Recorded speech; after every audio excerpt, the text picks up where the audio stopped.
안병진 경희대 미래문명위원 교수께서 혼돈의 미국 대선과 시사점에 대해서 발표하시겠습니다. 역시 한 10에서 15분 정도 말씀해 주십시오. 예, 소개받은 안병진입니다. 시민사회 선배님들 모시고 이렇게 발표할 기회를 주셔서 감사드립니다. 도촌수 대표님이 저한테 주신 화두는 미국 대선이 끼치는 영향인데요. 사실은 미국 대선은 애초부터 제 소견에 불공정한 대선입니다. 왜 불공정한 대선이냐면요. 미국 대선은 저희 한반도를 비롯해서 전 세계에 어마어마한 영향을 미치죠. 근데 정작 투표권은 미국 유권자들한테만 있는 거거든요. 사실은 그것 자체가 애초부터 불공정합니다. 그래서 한반도에 엄청난 영향을 미치는 대선을 우리가 이야기하지 않고는 대한민국이 갈 길을 이야기할 수가 없죠. 그래서 짧게 한 10분 정도만 제가 드리고 싶은 화두만 소개하는 걸로 이야기를 짧게만 하겠습니다. 제가 10월 초에 제가 제시하고 싶은 대안을 책으로 내니까 혹시 나중에 기회가 되시면 책을 봐주시면 감사드리겠고요. 일단 혹시 선생님들이 궁금하신 건 대선의 결과일 텐데 송구하지만 그 말씀은 못 드리겠습니다. 그러니까 지금은 누구도 예측할 수 없습니다. 지금 예측할 수 있다라고 얘기하면 그건 조금 무리한 얘기입니다. 특히 미국은 대선의 성격이 그렇습니다. 한국과 달리 사실은 막바지까지 선거 전략을 어떻게 구사하느냐에 따라서 굉장히 달라집니다. 근데 조금 조심스럽게 말씀을 드리면 지금 해리스의 당선 가능성이 제법 됩니다. 제법 되고요. 지금 거의 해리스 현상? 미국 민주당의 어떻게 보면 오래간만에 보는 어떤 운동적 현상 같은 게 좀 생기고 있습니다. 놀라운 현상인데요. 그런 점에서 미국 민주당 사람들은 굉장히 고무되어 있습니다. 그러나 이제 글쎄요, 그러니까 해리스가 놓여 있는 상황이 녹록치가 않습니다. 저는 항상 궁금했던 게 왜 미국은 이준석 현상이 생기지 않을까? 한국은 이제 젊은 남자 여자 사이에서의 어떤 굉장한 갈등들이 안타깝게도 있지 않습니까? 그래서 이준석이라는 정치인은 그걸 가지고 어떤 돌풍을 일으켰죠. 왜 미국은 그런 현상이 없을까 했는데 안타깝게도 그런 현상이 생겼습니다. 그래서 해리스가 지금 돌풍은 일으키고 있지만 과연 청년들이 다 해리스에게 결집할 수 있을까? 그렇지 않을 겁니다.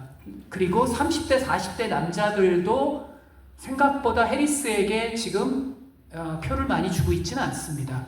그런 거라든지, 그리고 중동의 네타냐후 같은 총리는 어떻게든 해리스 집권을 막기 위해서 네타냐후 그리고 푸틴 다양한 어떤 외국의 권위주의적 지도자들이 힘을 합치고 있습니다. 그래서 제 소견에 대선 결과는 아직 알 수 없다. 그러나 해리스의 당선 가능성이 약간은 좀 높은 편이다 라고 조심스럽게 말씀을 드리겠고요. 11월 5일까지 지켜봐야 할 것 같습니다. 혹은 11월 5일이 아니라 1월까지도 지켜봐야 할지 모르겠습니다. 그래서 저희가 한반도에 워낙 큰 영향을 미치기 때문에 긴밀하게 계속 관찰을 해야 될 것 같습니다. 저희에게 가장 궁금한 건 해리스가 대통령이 됐을 때, 트럼프가 대통령이 됐을 때 저희 한반도에 미치는 영향인데요. 해리스가 됐을 경우에는 많은 분들이 비슷하게 얘기를 하시지만 바이든과 큰 차이는 없습니다. 지금 미국 민주당 정권은 남북관계는 별 관심이 없습니다. 해리스 대통령의 1순위는 중동 문제 해결이 될 겁니다. 그리고 미국 민주당의 안보 관계자들은 북한이 도발하면 얼마든지 제압할 수 있다는 강한 어떤 확신 같은 걸 갖고 있습니다. 다소 위험한 확신을 갖고 있습니다. 그래서 전략적 인내 기조가 좀 지속될 가능성이 있습니다. 물론 북한이 도발을 어떻게 하느냐에 따라서 상호 게임이니까 이제 미국 민주당도 반응을 하겠죠. 근데 4년간에는 해결하기 어렵습니다. 왜냐하면 해리스는 재선이 돼야 되기 때문에 재선을 하는데 북한 문제는 도움이 안 됩니다. 그래서 만약 해리스가 운이 좋게 재선을 한다. 그럼 재선에 대한 경우는 이후에 유권자들을 신경을 안 쓰고 역사의 업적을 신경 써야 되기 때문에 그때는 과거 오바마가 그랬듯이 빌 클린턴이 그랬듯이 북한 문제 해결에 조금은 더 나설 수 있습니다. 연락 사무소까지 갈 수도 있을 겁니다. 하지만 관계가 녹록지 않습니다. 왜냐하면 지금 미국 민주당과 공화당의 관심은 북한이 아니라 중국이죠. 최근에 백악관과 미국 기류가 조금씩 더 나빠지고 있습니다. 중국의 핵무기 때문에. 북한의 핵무기가 아니고요. 북한의 핵무기에는 관심도 없습니다. 중국의 핵무기가 날로 엄청나게 늘어나고 있는 것에 대한 백악관 내부의 기류가, 그러니까 미국 싱크탱크의 기류가 미묘하게 바뀌고 있습니다. 그런 점들이 저는 걱정이 되고요. 그러나 어쨌든 민주당은 쿠바 문제, 베트남 문제, 중국 문제를 어쨌든 그 임기 중에 해결했던, 물론 트럼프가 쿠바 문제를 다시 뒤집었지만요. 그런 점에서 미국의 민주당이 중요한 건 우리입니다. 우리가 어떻게 설득하고 어떻게 이끄는가에 따라서 사실은 좋은 결과를 만들어 나갈 수 있죠. 8년의 어떤 시야를 가지고 생각한다면 저희가 너무 강대국의 어떤 체스판으로서 수동적으로 생각할 필요는 없죠. 트럼프의 경우는 단기적으로는 더 짜릿할 겁니다. 단기적으로는 지난번보다 더 큰 스펙터클의 쇼를 기획할 겁니다. 왜냐하면 퇴임 후의 안전판으로 노벨상 정도가 필요합니다. 그렇지 않으면 쇠고랑을 차실 가능성이 있습니다. 연방 차원의 검찰은 기소를 못한다라도 주 차원에는 기소를 할 수도 있습니다.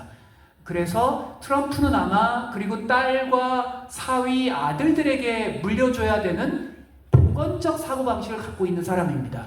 그런 점에서 트럼프 임기 중에 단기적으로는 북한과의 굉장한 스펙터클이 진행될 겁니다. 물론 이것도 쉽지 않습니다. 꼴대가 옮겨졌거든요. 하노이 파산 이후로 양쪽 다 협상의 조건을 올렸습니다. 그래서 쉽지 않습니다. 하지만 어쨌든 스펙터클은 할 겁니다. 문제는 그 스펙터클을 한반도 평화 모드로 이어갈 수 있을까? 이게 중요하잖아요. 근데 저는 상당히 걱정하고 있는 게 트럼프의 2기 참모들이 1기보다 훨씬 강경합니다. 전 그게 굉장히 걱정이 됩니다. 결국은 그래서 중요한 건 저희입니다. 민주당과 공화당이 아니고요. 저희인데, 그래서 저는 저희가 이제 대선 정국도 한국도 곧 시작될 겁니다. 그래서 이제는 과거 탈냉전기의 진보의 노선, 탈냉전기의 보수의 노선을 진화시켜야 됩니다. 보수는 보수 나름대로, 노태우 정부 때 이용구 총리님께서 잘 하셨던 그런 합리적 보수의 노선, 진보는 진보 나름대로 지금과 같은 가혹한 신냉전적 분위기. 물론 신냉전만으로 규정할 수 있는 시대는 아닙니다. 하지만 60년대 냉전 같은 분위기가 날로 확산되고 있습니다. 미중 간의 핵무기 경쟁이 그런 거거든요. 그래서 저희가 새로운 노선의 진화를 본격적으로 시민사회에서 추동하고, 그리고 한국의 대선 후보, 한국의 정치인들, 한국의 지식인들이 함께 그것을 만들어 나가고 초당적으로 합의하고 미국의 조야에 설득할 수 있어야 됩니다. 미국은 그러니까 제국이지만 설득할 수 있는 부분도 있습니다. 얼마든지요. 그런 점에서 시민사회 역할이 중요하고, 제가 던지는 화두는 그냥 그 윤석열식으로 뭐 자유민주주의 흡수통일, 그렇게 천진난만한 그러한 한국판 네오콘의 건 굉장히 위험합니다. 그런 것보다는 누구든, 그거 권위주의자든 혹은 자유주의자든 함께 살 수밖에 없는 생명의 화두, 평화의 화두, 이런 화두를 가지고 더 높은 수준의 화두를 가지고 접근했을 때 훨씬 더 좋은 딜들을 만들어 나갈 수 있지 않을까. 저는 그래서 코로나 앞에서 장사가 없잖아요. 기후 앞에서 장사가 있습니까? 그래서 생명과 평화, 이런 화두로 우리가 외교 안보 노선을 재구성해야 된다. 그런 점에서 저희에게 임무가 막중하다라는 말씀을 드리고자 합니다. 제가 딱 9분 썼습니다. 예, 이상입니다. 감사합니다.